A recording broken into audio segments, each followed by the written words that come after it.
বাগানে আসছি, নারিকেল তো ফ্রি, অবশ্যই ফ্রি নারিকেল খাওয়া যায় এখানে।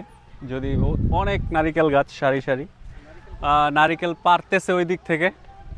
সো এখানে আসলে অবভিয়াসলি ফ্রি নারিকেল খাওয়া যাবে। আর খুব সুন্দর সুন্দর জায়গা আছে, কিছু স্পট আছে ছবি তোলার জন্য স্পেশাল।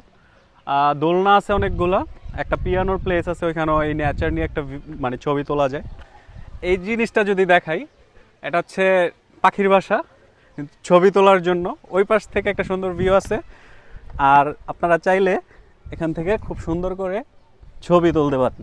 সো এই জায়গাটাতে এরকম কিছু স্পেসিফিক জায়গা ওরা তৈরি করছে যেখানে ছবি তোলা যাবে, খুব ইউনিক কিছু জিনিস। আমার এই জিনিসগুলো খুব বেশি ভালো লাগছে।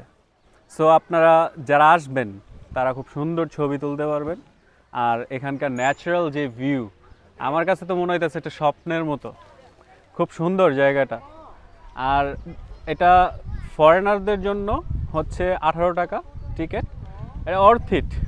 18 টাকা দিয়ে এত সুন্দর প্লেস, এত সুন্দর বাতাস, ন্যাচারাল ভিউ, এই সব কিছু মিলিয়ে আমার কাছে মনে হইতেছে আমার খুব ভালো লাগতেছে। আজকের দিনটা খুব ভালো কাটতেছে।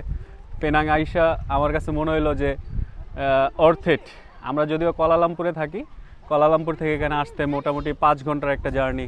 সো এত কষ্টের পরেও আজকে ভালো লাগতেছে যে না, আইসা পোষাইছে। সো আপনারাও আসবেন।